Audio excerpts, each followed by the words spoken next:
Bienvenue sur Tendance économique, un magazine de reportage et d'analyse des enjeux de la croissance économique sur le continent africain.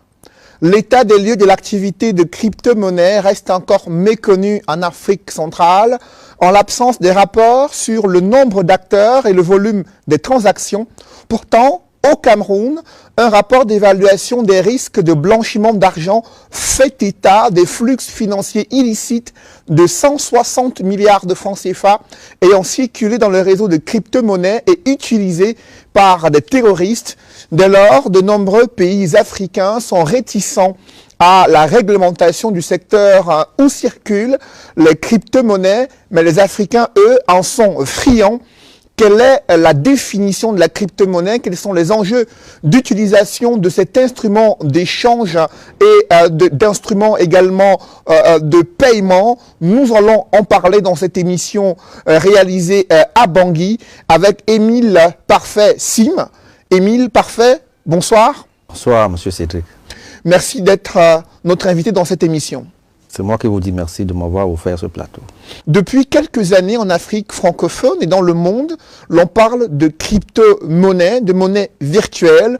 De quoi il s'agit concrètement? Alors la crypto-monnaie, c'est une monnaie qui a été créée en 2009, après la crise des subprimes qui a touché tout le monde entier en 2008. C'était à cette époque-là pour décentraliser le système bancaire et, n'est-ce pas, faciliter les transactions au niveau des transferts. Et cette crypto-monnaie, le Bitcoin, au début, c'est la toute première, a été créée par un certain Satoshi Nakamoto. C'est un pseudonyme. On ne connaît pas réellement la personne qui est derrière cette création. Et, n'est-ce pas, depuis lors de 2009 à nos jours, le Bitcoin a pris des potentialités énormes. Il est passé de 0,001 $ à la création en 2009 à 58 000 $ à l'heure où je vous parle. Donc, c'est une monnaie décentralisée, c'est une monnaie numérique, c'est une monnaie digitale, c'est une monnaie qui repose sur la loi de l'offre et la demande. Et quel est son mécanisme de fonctionnement, Émile Parfait, pour un Camerounais qui souhaite accéder à la crypto-monnaie? Comment ça fonctionne concrètement?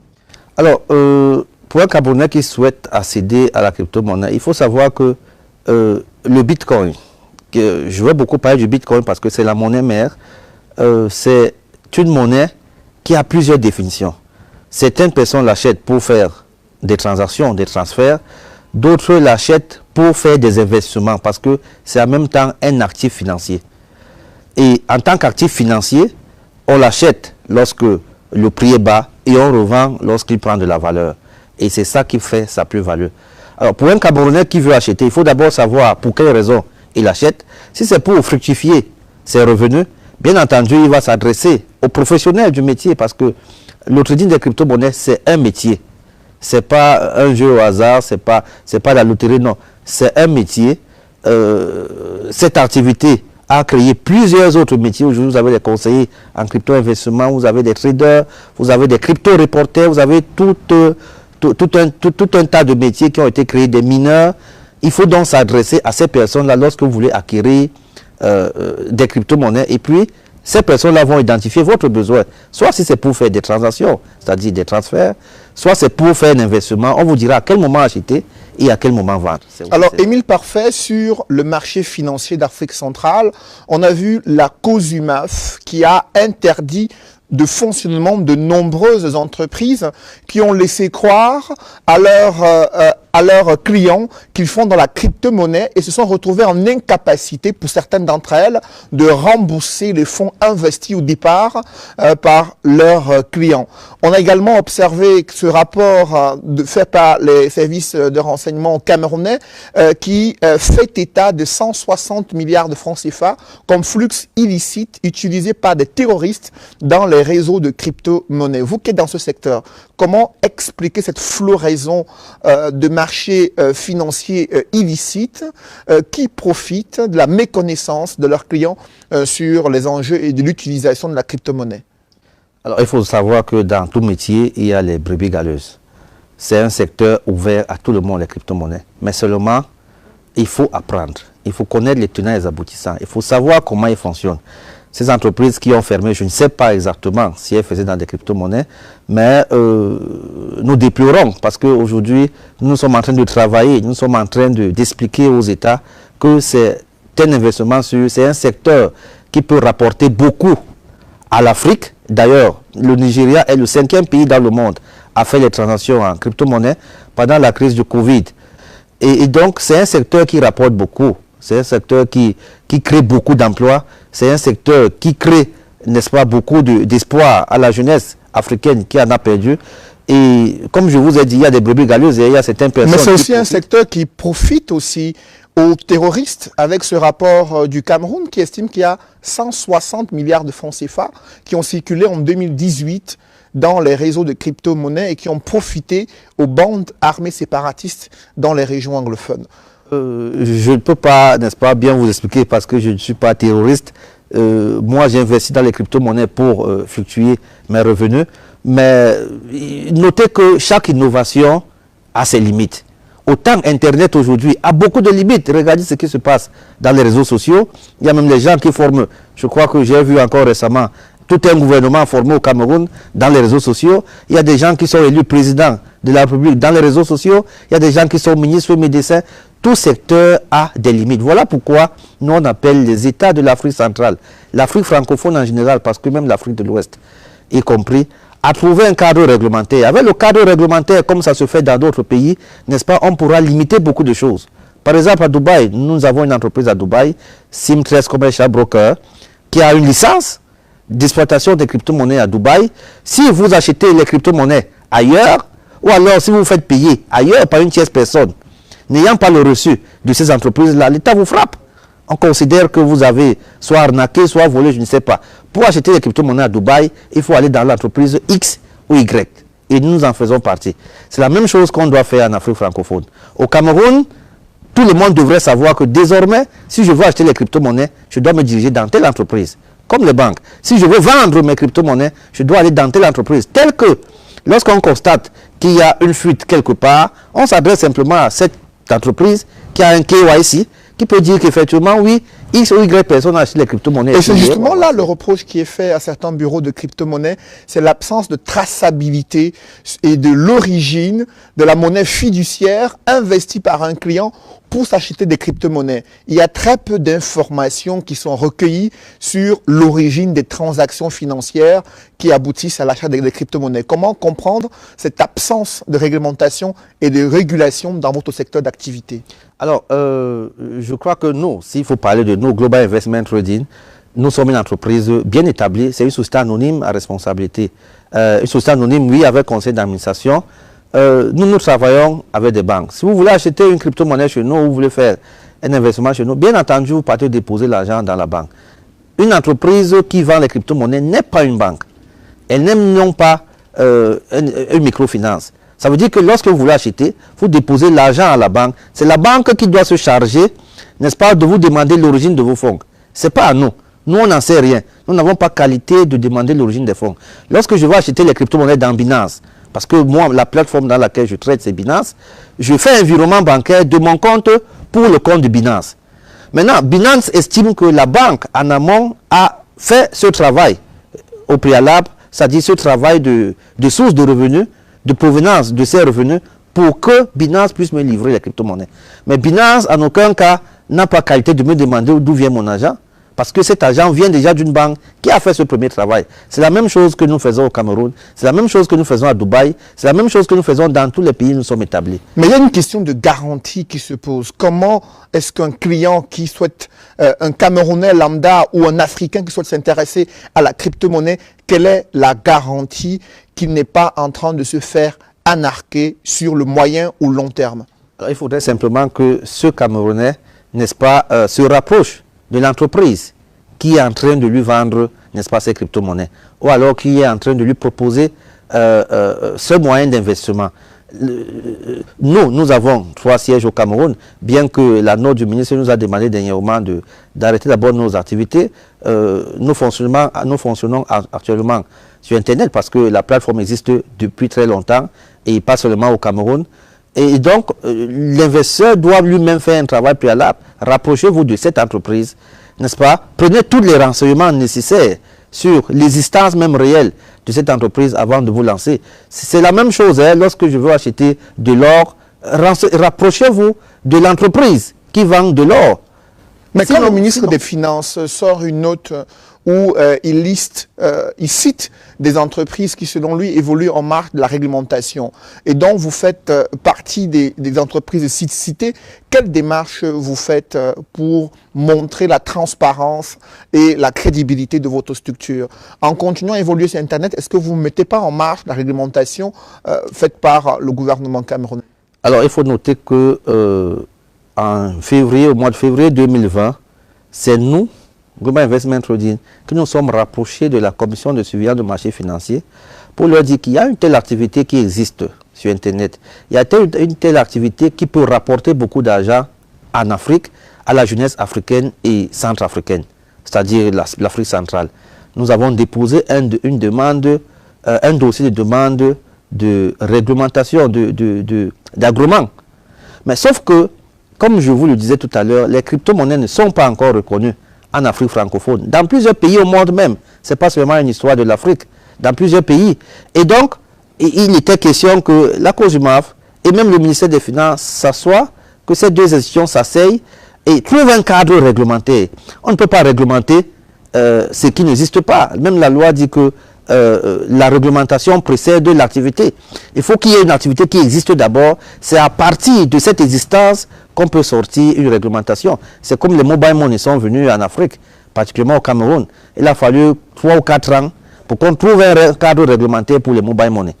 Si quelque chose n'existe pas, comment est-ce que vous allez la réglementer? C'est pas possible. Mais Émile Parfait, il y a une réaction à travers le monde. Le système financier traditionnel est réticent à l'existence de la crypto-monnaie. On a suivi plusieurs banquiers et économistes de renommée internationale qui émettent des réserves sur la crypto-monnaie comme une monnaie refuge et comme une opportunité d'investissement sur le long terme. Comment vous réagissez? Je dirais simplement que nous sommes au XXIe siècle. Autant la communication a avancé, souvenez-vous qu'il y a 20 ans, WhatsApp n'existait pas. Même l'adresse mail n'existait pas. Pour envoyer une lettre à votre frère en Europe, il fallait passer par la poste, attendre 3 mois pour qu'il reçoive la lettre et 3 mois pour qu'il donne la réponse. Aujourd'hui, la communication a beaucoup avancé. Aujourd'hui, avec WhatsApp, je peux faire une conférence au moins dans 50 pays au monde, avec Zoom, etc. C'est la même chose avec la finance. Je vais vous surprendre en vous disant qu'à l'heure où je vous parle, plusieurs banques plutôt sont en train de s'intéresser à l'activité de la crypto-monnaie. La preuve en est que Visa, qui est la plus grande plateforme de paiement dans le monde, déjà désormais accepte les paiements en crypto-monnaie, le USDT. C'est le dollar numérique, le USDT. PayPal, aujourd'hui, c'est la plus grande plateforme de paiement mobile en ligne sur Internet, accepte déjà les crypto-monnaies. Chase Bank, aux États-Unis, de JP Morgan, aujourd'hui conseille ses clients sur les placements en crypto-monnaie. Bank of America, moi, quand j'ai les crypto-monnaies aux États-Unis, je vends dans Coinbase et Coinbase dépose de l'argent dans mon compte. Ce n'est qu'une question de compréhension. Mais au Nigeria, la Banque centrale, elle, a demandé aux différentes banques commerciales de fermer tous les comptes qui font des transactions en crypto-monnaie. Est-ce que vous comprenez la démarche des autorités de régulation du système bancaire? Sauf que 2 jours plus tard, le parlementaire s'est levé, ils ont dit c'est pas possible. Et la Banque centrale est revenue sur ses dires. Parce que c'est un secteur, c'est pas possible. Je suis en train de vous dire que c'est pas possible, c'est sur Internet. Si on veut interdire les crypto-monnaies dans le monde, il faut qu'on coupe Internet. Les crypto-monnaies vivent ou alors existent parce que Internet vit. La Banque centrale est revenue sur ses dires. C'est quelque chose qui a duré 48 heures et puis c'était tout. Parce que les parlementaires se sont levés, ont démontré, n'est-ce pas, l'apport des crypto-monnaies au Nigeria. Ont démontré ce que les crypto-monnaies ont déjà apporté jusqu'à ce jour au Nigeria. En termes d'emploi, en termes d'investissement, en termes de revenus, c'est plus de, au Cameroun par exemple, c'est plus de 20 000 emplois indirects créés. Mais de l'autre côté aussi, l'image que les Camerounais et Africains de la sous-région Afrique centrale gardent, ce sont ces milliers de Camerounais qui se retrouvent devant des entreprises s'étant présentés comme des traders dans la crypto-monnaie, qui ont fermé du jour au lendemain, ayant utilisé les investissements et l'épargne des Camerounais durant de nombreuses années. Dans ce contexte, on rassure le public, on rassure l'opinion nationale et internationale. De quelle manière concrètement? Je le disais tout à l'heure, je déplore le fait que beaucoup de personnes se lancent dans ce secteur sans maîtriser le fonctionnement de ce secteur d'activité. Et je suis également d'accord que le ministère des Finances joue son rôle de gendarme, de police, parce que sinon n'importe qui va se jeter dans ce métier disant qu'il fait le trading alors qu'il n'en fait pas. Nous avons 3 représentations au Cameroun, une direction générale commerciale et technique où nous avons formé des traders. Nous avons la toute première salle de marché sur le trading des crypto-monnaies en Afrique francophone. Vraiment, nous nous battons comme ça pour démontrer à notre État que ce n'est pas une activité qui va nuire à ses citoyens, mais nous sommes également d'accord du fait que l'État essaye de... Parce que cette note du ministre va permettre de faire le tamis. On va séparer du bon grain au mauvais. Et vous convenez avec moi que ces entreprises ne sont même pas souvent bien structurées. Je ne suis pas sûr qu'elles ont des... Nous, on a mis beaucoup de moyens dans la technique, la technologie. Nous faisons la recherche et le développement. Nous concevons des applications blockchain. Parce que la crypto-monnaie repose sur la technologie blockchain, qui est l'une des premières technologies aujourd'hui dans le monde, que toutes les banques, les grandes banques utilisent. Et donc, malheureusement, comme je vous ai dit, dans tout secteur, il y a les brebis galeuses, mais nous, on va travailler d'arrache-pied pour démontrer au gouvernement que c'est un secteur très, très porteur, c'est un secteur qui peut enlever beaucoup les jeunes dans le chômage, c'est un secteur qui peut auto-employer les jeunes, parce que, voyez-vous, l'État ne peut pas recruter tout le monde. Il faut des secteurs libéraux comme ceux-là pour que le maximum de jeunes, la quantité de jeunes qui sont en chômage, puissent trouver de quoi faire et se bâtir une vie dans les 3, 4, 5 prochaines années. En tout cas, je suis de ceux qui pensent que si on veut atteindre l'émergence à l'horizon 2035, il faut mettre un accent sur l'économie numérique et particulièrement les crypto-monnaies. Alors, Émile Parfait, vous parlez d'opportunités pour les jeunes de la sous-région Afrique centrale. Concrètement, les bitcoins, la crypto-monnaie, cela permet de gagner de l'argent. Comment ? Pour des jeunes qui pourraient s'y investir? Quels seraient les métiers, par exemple, qui gravitent autour des transactions numériques et virtuelles? À ce jour, Global Investment Trading a formé plus de 1000 jeunes au Cameroun. 1000 jeunes qui sont devenus des traders.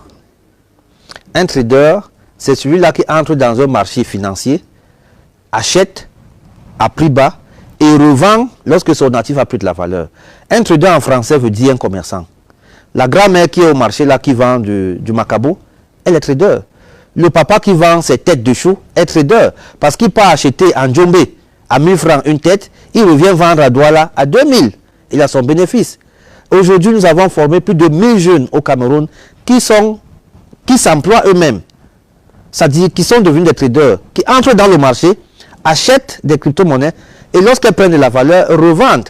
Nous avons des vidéos des personnes satisfaites partout au Cameroun et dans tout le monde entier. Et il faut noter que c'est un marché qui pèse 1903, à l'heure où je vous parle, milliards de dollars. 1903 milliards de dollars. L'industrie de la crypto-monnaie. Avec un volume de transactions journalier de plus de 200 milliards de dollars par jour. C'est un argent qui est comme ça en l'air, qui ne demande, qui ne vous appelle que de venir le prendre. Vous entrez dans un marché où il y a plus de 1 million de traders dans tout le monde entier. Ce n'est pas l'argent du Camerounais, ce n'est pas l'argent du Nigérian, ce n'est pas l'argent du Centrafricain, ou encore moins l'argent du Français. C'est l'argent de tout le monde qui est placé là. Maintenant, celui qui connaît mieux, c'est comme dans le football, c'est celui qui connaît mieux jouer, qui gagne le match. C'est celui qui connaît très bien trader, qui sait à quel moment acheter. Bien entendu, qui a appris. Parce que pour acheter une crypto-monnaie, il faut passer par plusieurs analyses.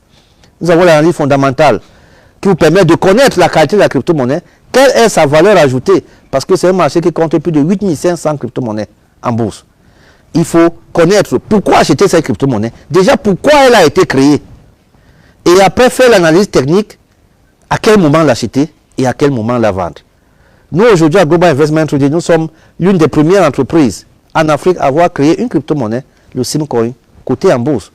Si vous partez dans CoinMarketCap, c'est la bourse des crypto-monnaies, tapez Simcoin Swap, vous allez voir notre crypto-monnaie. Elle vaut en ce moment environ 1,21 $. Elle est entrée en bourse le 5 janvier 2021 à 1 $. elle est montée jusqu'à 3 $, elle a rechuté à 0,8 et maintenant elle a 1,21. C'est la loi de l'offre et la demande. Et justement, ces fluctuations-là observées sur la valeur des différentes crypto-monnaies, est-ce que cela ne risque pas d'être un point faible de l'investissement dans ce secteur? Je dirais que c'est même le point fort. Parce que s'il n'y a pas fluctuation et il n'y a pas business, on ne peut pas trader le franc CFA. Il ne fluctue pas. Il est 1 franc aujourd'hui, 1 franc même après 100 ans, il ne fluctue pas. Le business existe lorsque justement il y a fluctuation. Quand il y a fluctuation, on achète bas et on revend quand ça prend la valeur. Si aujourd'hui le Bitcoin ne fluctue plus, moi je vais changer de métier. Je ne serai plus trader parce qu'il ne va plus me rapporter. Alors comment vous faites, Émile Parfait, pour quitter du Bitcoin à une matérialisation de cet argent pour l'investir dans le monde réel où nous sommes? Effectivement, parce que je considère le Bitcoin comme un investissement et non comme une valeur refuge et non comme autre chose. Un investissement, c'est quoi? C'est que lorsque vous avez investi, vous avez eu du bénéfice, vous diversifiez. C'est ça qui nous a permis d'investir aujourd'hui dans l'agriculture, dans l'élevage, dans l'immobilier, dans le transport aérien, dans plusieurs autres secteurs. Parce qu'une entreprise, parce que je vais dire que le risque zéro n'existe pas en affaires, n'est-ce pas? Mais pour ramener votre risque à zéro, il faut diversifier. Je n'investis pas dans la crypto-monnaie au point où lorsqu'elle monte, je continue à les regarder. Non, je dois vendre, prendre la plus-value et investir dans d'autres secteurs pour également continuer à créer et les emplois et d'autres activités. Nous avons une très grande ferme à Kribi qui produit plus de 25 000 poussins d'un jour. Par mois, autant pour moi, c'est une couveuse. Nous avons une closerie. Je produis plus de 3 tonnes de poissons, les silures, par mois. À Kribi, j'ai des porcs. Je suis en train de construire l'une des plus grosses porcheries en Afrique centrale qui va produire plus de 5 000 porcs par an au Cameroun. Vous voyez, tout ça, ce sont les bénéfices que nous sommes faits dans les crypto-monnaies. Alors, Émile Parfait, pour le moment, le gouvernement camerounais a interdit le fonctionnement des entreprises qui font dans le trading des crypto-monnaies. La COSUMAF n'a pas encore opéré en matière de réglementation de ce secteur d'activité. Qu'attendez-vous de ces différentes autorités? Alors, ce que nous attendons aujourd'hui, c'est que le ministère des Finances essaye de voir dans quelle mesure, n'est-ce pas, il va accorder, par exemple, des autorisations provisoires en attendant de trouver, n'est-ce pas, un cadre réglementaire. Je suis d'accord que ça ne va pas venir du jour au lendemain, mais il peut accorder des autorisations provisoires aux entreprises sérieuses, bien entendu, après avoir, n'est-ce pas, investigué dans ces entreprises-là et voir où il y a la faille, et voir en tout cas, il peut poser certaines conditions, telles que si X ou Y entreprise respecte ces conditions, en fonction de l'évaluation qu'ils auront fait, ils sont des experts, le ministère des Finances, c'est quand même la finance, ils sont des experts de tous bords. Et ils peuvent évaluer une entreprise, voir si elle peut tenir à court, à moyen ou à long terme, afin de délivrer, par exemple, des autorisations provisoires en attendant sortir un cadre réglementaire. La COSUMAF, quant à eux, ils sont en train de travailler là-dessus, voir dans quelle mesure, à court terme, ils vont, n'est-ce pas, créer ce cadre pour qu'on ne tue pas ce poussin qui est encore dans l'œuf. Sinon, c'est beaucoup d'emplois qui vont finir comme ça. C'est beaucoup de personnes. Je ne sais pas, mais je dis, notre activité aujourd'hui au Cameroun a créé plus de 20 000, je dis bien plus de 20 000 emplois indirects au Cameroun et plus de 100 emplois directs jusqu'à l'heure actuelle. Je dis bien plus. Merci, Émile Parfait Sim. Je précise que vous êtes un spécialiste en matière de crypto-monnaie. Vous avez également une structure que vous avez mis en place au Cameroun pour faire du trading dans la crypto-monnaie et vous avez été mis en demeure par le ministère des Finances. Vous l'avez dit, vous attendez de l'assouplissement de la part des autorités en charge de la régulation du système bancaire en Afrique centrale. Mesdames, messieurs, c'est la fin de cette émission. Merci de l'avoir suivi. Rendez-vous dans une semaine pour une nouvelle édition de Tendance économique.